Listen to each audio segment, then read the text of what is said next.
এই শীতে যদি ফুলকপির পাকোড়া না খান তাহলে শীতটি পুরোপুরি মাটি।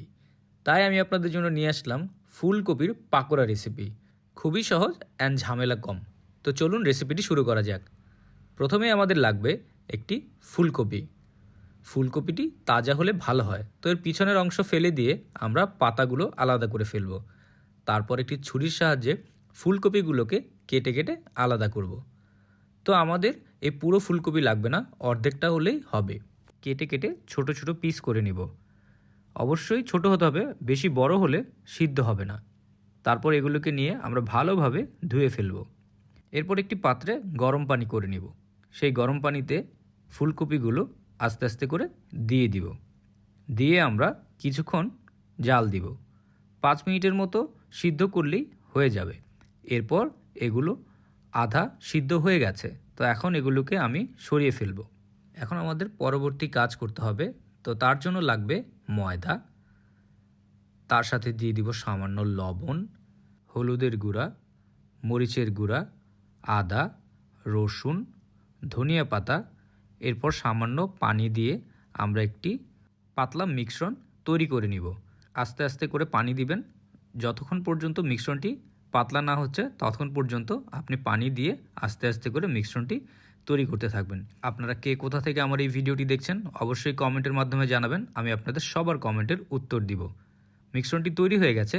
এখন আমার সিদ্ধ করা ফুলকপিগুলো এই মিশ্রণের ভিতরে দিয়ে দিব, দিয়ে ভালোভাবে মাখিয়ে নিব। ফুলকপির পাকোড়া বড়রা যেমন পছন্দ করে, ছোটরাও খেতে খুব পছন্দ করে। আপনারা চাইলে এই পাকোড়াটি আপনার বাচ্চাদেরকেও বানিয়ে খাওয়াতে পারেন। মিশ্রণটি ফুলকপির সাথে ভালোভাবে মিশে গেছে। এখন এই ফুলকপিগুলোকে নিয়ে আমরা ব্রেড ক্রাম্বস লাগিয়ে নিয়ে আসব। তো ব্রেড ক্রাম্বস ভালোভাবে গায়ে লাগাতে হবে, যেহেতু মিশ্রণে ডুবানো হয়েছে একটু ভেজা ভেজা, তো ব্রেড ক্রাম্বসগুলো খুব ভালোভাবে লেগে যাবে। ভালোভাবে ব্রেড ক্রাম্বস লাগিয়ে আমরা এগুলোকে ভেজে ফেলব। তো ভাজার জন্য আমাদের প্রয়োজন হবে মিডিয়াম গরম তেল। তো মিডিয়াম গরম তেলের ভিতরে আমরা এগুলোকে আস্তে আস্তে করে ছেড়ে দিব। সবগুলো ফুলকপিকে গরম তেলে ছেড়ে দেওয়ার পরে আমরা এক পাশ কিছুক্ষণ ভেজে নিব। এক পাশ ভাজা হয়ে গেলে আমরা আবার সবগুলোকে আস্তে আস্তে করে উল্টে দিব। তারপর অন্য পাশ ভাজা শুরু করব। আর অবশ্যই আমরা ততক্ষণ পর্যন্তই ভাজবো যতক্ষণ পর্যন্ত এর গায়ের রং ব্রাউন কালার না হয়ে যাচ্ছে। তো দেখতেই পাচ্ছেন এর গায়ের রং ব্রাউন কালার হয়ে গেছে।